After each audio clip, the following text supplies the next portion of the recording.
you for tuning in. You're watching The Property Guide in ET Now, your one-stop guide to property investments in the country. Now remember, if you have any questions at all about buying a home, write to us. Our email ID is at the bottom of your screen. You can reach me personally on Twitter. Give me feedback. It'll be my pleasure to hear from you. On this show this week, we give you the top 4 investment locations in the peripheries of our big cities. We'll discuss investment options in Bangalore and Hyderabad. Now, we sit down with Omkar Realtors to find out what the changes in the budget about slum rehabilitation means for the city. All right, joining us in the studios today, Gulam Zia, Executive Director at Knight Frank India, Jayashree Kurup, Head of Content and Research at magicbricks.com. Thank you both for joining in. Now, before we go any further, I have a quick question for the both of you. A massive fire broke out on the 21st floor of the Lotus Business Park in Mumbai. Those visuals are on your screen. It killed 1 fireman and left 21 others injured. Now, according to newspaper reports, the BMC's disaster department tells us the 62-meter snorkel that was being used could only reach up to the 15th floor, and that caused major problems for the firefighters, who had then to be rescued by the Navy and the Coast Guard, who sent in choppers. Jayashree, tell us this: if we're looking at buying a home in a high-rise, irrespective of whichever city it is, how important is it, while we consider all of the other things that you've told us in the past, that we be very careful about making sure that there is a clearance for fire safety for the building, and that the building management is going to take this very seriously? There are many things that you have to look for. One is clearances, of course, and another is that the fire safety areas are actually considered sacrosanct, and no parking is allowed there. The entry of the fire vehicles, that is another thing that needs to be left free, and this is something that citizens should be vigilant about. One more thing is that when you buy a property, please ensure that you know who is in charge of the maintenance, at least the safety aspects of it, so that when an emergency comes, it does not come with a warning. So in an emergency, you have to be able to immediately respond, and you must know everything. So keep yourself informed and see what all needs to be done in the worst case scenario. Many developers actually take their residents through this, and I think that is really important. We can't stress enough about how important it is. And if you're living in a building, whether you're renting or you're buying, make sure you know where the nearest exits are, where the water and the fire safety equipment is. Gulam, tell us this. Of course, when we're buying a building, we have to make sure that there is refugee floors, which are empty floors which people can occupy in case of a fire. Tell us what the rules are. Tell us how we can check that our building is making sure that such a thing is available. So far as refuge floors are concerned, these are actually created or set aside for evacuation of people in case of an emergency. And as per the rules that I am aware of, every 7th floor has to have a refuge floor for a building which goes beyond 25 meters high. So say 7th floor, 14th floor and thereabouts, every multiplier thereabouts, you will have a refuge floor given, set aside for the size of the building. The refuge floor size is also calculated based on how many people are expected to occupy the building, so that those refuge floors can accommodate those number of people. Now, there were some confusions till recently when the last DC regulation change happened in Mumbai, where there were developers actually creating refuge floors practically on every alternate floors and then giving it away to buyers on an exclusive usage basis, etc. But the change of DCR has brought in clarity on that. The biggest change that has been brought in is that refuge floors are supposed to be on mid-landing levels to ensure that possessions are not given alongside any other usable area. There are these specific mentions on refuge floor in the DC regulations that we see, but the rules are very clear, and these are very helpful in evacuation of people in case of an emergency. Let's move on to business now on this show. Now, we've been talking about this for a while. Our metro is bursting at the seams, really, and there's a consensus among all of our analysts and apparently the government of this country that the future growth of real estate will come from the peripheries of most major metros and from what are being called smart cities or satellite towns. Now, keeping infrastructure, connectivity and growth drivers in mind, we've asked our guests to pick out 4 top locations around our major metros that give us good investment options. Now, Jayashree has picked the Noida Expressway in Noida. Jayashree, tell us why. right now there is a lot of housing stock that is getting completed and will be entering the market. As a result, and there is huge amount of demand. So when you talk about smart cities, I don't think it's so much as building new greenfield areas. Let's plug and wherever there are options of plug and play, that's where you would look for this kind of development. And Noida Expressway is one place where there has been a lot of development happening, and I think that it is important to understand that all kinds of properties are available. From 25 lakhs to 1 crore and above, everything is available, and a lot of properties coming into the marketplace. It's very close to the commercial centers. It is serviced by extremely good quality infrastructure. The road networks, the metro is already connected. It's being extended. The water and water situation is quite good. The power situation is currently bleak, but I think that is so for the rest of the NCR. So if you have to fix anything in this area to make it good and livable and smart, I would say it is the power situation. Otherwise, it is more or less ready to plug and play. That's why I have picked up Noida Expressway. Ghulam, of course, has picked Gurgaon. Ghulam, Gurgaon is massive. Narrow it down for us. What part of Gurgaon you think is going to do the best? So if I have to talk about real estate and investment as focus, then I have to look at locations where the money has to grow much faster than the rest of the venues. In which case, I am actually confused because places like beyond Mumbai and Delhi, there's hardly any much option available where you can actually grow at the rate of 12% per annum kind of a growth rate is very difficult to get. And hence my pick is Gurgaon, because this is one place which has, as it has evolved a lot. So if you can really do the required paraphernalia or infrastructure requirements to create this as a smart city, you have it up and ready for you. In any case, in last couple of years, we have seen Gurgaon actually evolving in terms of price curve from 5,000 rupees to 10,000 to 12,000 rupees mark on fresh under construction properties.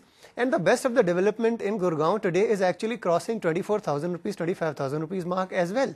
So my point is that if I have a ready case to construct or evolve into a smart city or a good satellite township, then Gurgaon it has got to be, because it has everything falling in place for it. It has a fantastic social infrastructure. You have the whole of malls and you name it, everything is around. You have a wonderful education infrastructure, hospitalities. The biggest part for me is creation of jobs. I'm talking about economic drivers like say IT, ITS industry. And on the other side, you have the whole of manufacturing. You have the Hondas, you have the proximity to the whole of Jaipur. What are the risks when buying in Gurgaon? What should I keep in mind? Well, the risk, I would be concerned. I can't really think of any risk here, except that you have to peg your expectation wisely. If you expect that a property which is at 24,000 rupees has to grow into 50, then I'm concerned it may not happen. But finding out a right property, right location, and then betting on the growth of that is going to be the right approach. Also, if we're tempering our expectations, should we not expect the property to be completed on time, given Gurgaon's track record so far?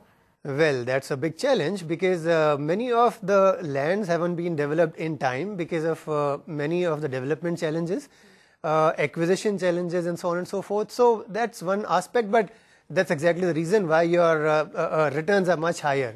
That risk has to count. All right, so if you're buying a home in the NCR, of course, you have to temper your expectations about both returns and, of course, whether or not the property will be completed on time. But in the meantime, here are some options that you can look at of projects in the two locations that our guests had picked out. Take a look. If you're looking to buy a house in Noida Expressway, here are a few options. The Prime View plots by NS Group and the Floraville project by Paramount Developers. And for those of you who are interested in buying a house in Gurgaon, you have the following projects to choose from. The Asotech Breeze by Asotech Developers, Grand Central by ILD, Corona Optus by the Corona Group, and Sona by Pranam Megastructure. All right, time for us to take a very quick break, but when we come back, we'll give you two more investment options outside of Chennai and Mumbai. Don't go anywhere. Welcome back. You're watching The Property Guide in ET Now. Thank you for staying with us. Both of our guests are with us. What we're doing is we're picking out investment options in the peripheries of our big metros that will make sense for you. Now, remember, we talked about Noida Expressway and Gurgaon in the previous segment. this segment, both of our guests have picked one choice each, and Jayashree has picked Oragadam in Chennai. Jayashree, tell us why this one makes most sense in Chennai for you. The IT corridor is fairly well evolved, but here we're looking at, in this budget, there has been a big thrust for manufacturing. Because of its proximity to the Sri Perumbudur industrial belt, we feel that the manufacturing growth will definitely fuel property investment in this area. Oragadam, is, because of its proximity to this manufacturing hub, is doing well, and right now it's very early on in its cycle. There's a lot of individual land available. There is some amount of apartment complex. The Hiranandani complex is very close to it. It is in Oragadam, in fact. And you have standalone houses. It is not very well planned yet, but given Chennai's structure, Chennai does tend to plan investment corridors, and we feel that the Oragadam Sri Perumbudur stretch is fraught with opportunity, so to speak. It's early in the cycle. If you buy today, it has prospects and your money can grow.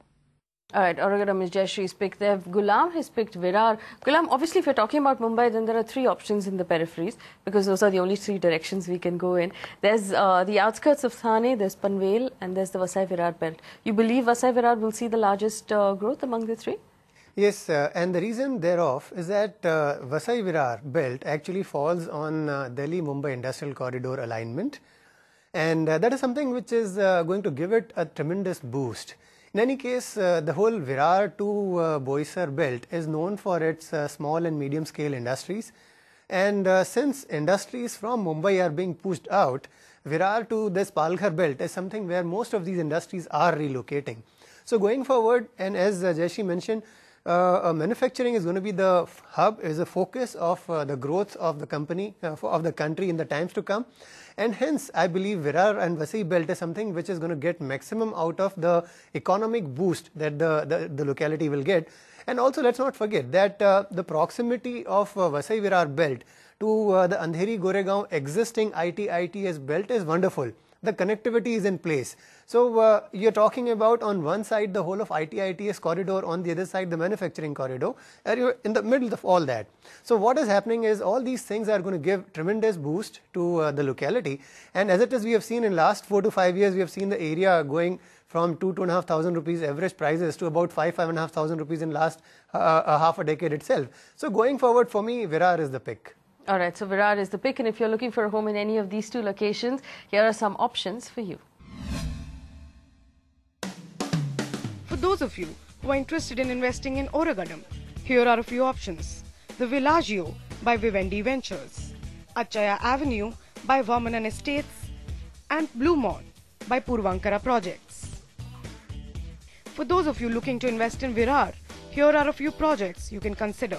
The Acropolis by Bhumika Arcade, Poonam Imperials by the Poonam Developers, and Heights by Rishabh Developers.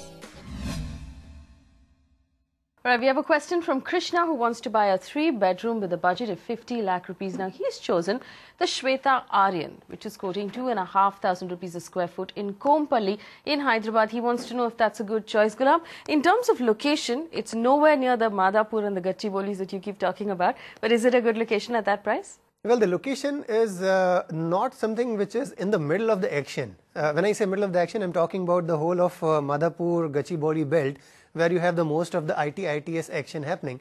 It is slightly away, it is up north, but the connectivity in Hyderabad is wonderful. The ring roads are fantastic. And slowly, because of the congestions or the prices moving up north in the Gachibowli Madhapur area, the action is slowly shifting towards this area, towards Medchal, etc., etc. So this is, for me, Kompally is a location which makes good sense. And as I said, transportation connectivity to the IT-ITS corridor is wonderful. So it doesn't matter, 10-15 minutes you can be where the action is.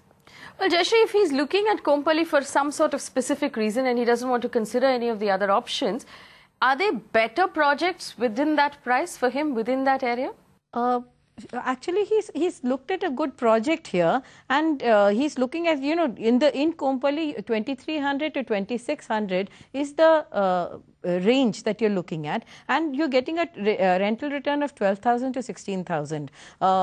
At 35 to 45 lakhs, you have various options here, but he's looking at a good option. I wouldn't say that he needs to change his option. All right, no need to change your option there. So both of our guests giving you a thumbs up. You can go ahead. Write to us if you have any more questions. Mukudan has written in, he wants to buy a 3-bedroom apartment in Bangalore with a budget of 4 crore rupees. Now that's a handsome budget for a city like Bangalore. He's shortlisted 2 luxury properties, the Shobha Indraprastha in Rajaji Nagar and Mantri Blossom in Vital Mallya Road. He wants to know if these are good options. There's also Tata Promont, Jayashree, within the same budget as well. What would you recommend of the choices that he has? You see, these are 3 premium developers, Shobha, Mantri and Tata Premont. I would say that actually you need to know why you're buying whichever developer. If the choice is between 3 developers who all have a track record of delivery, then you should go with the individual individual properties. You know, he has to go check out the projects and see which one he likes. I don't think I would be able to tell him buy one against the other, because more or less the 3 developers are on the same track record. All right, Mukudan, also you have to remember that Rajaji Nagar and Vital Mallya Road are completely different in terms of location and what they offer. So that might be one of the reasons why you'd want to make that choice. What's your advice to him, Gulam, making a decision like that? Well, I would go with Raj. This whole confusion is about the specific requirements. If you are looking at proximity to good schools for the kids to go, or proximity for healthcare for the senior citizens to avail of, etc.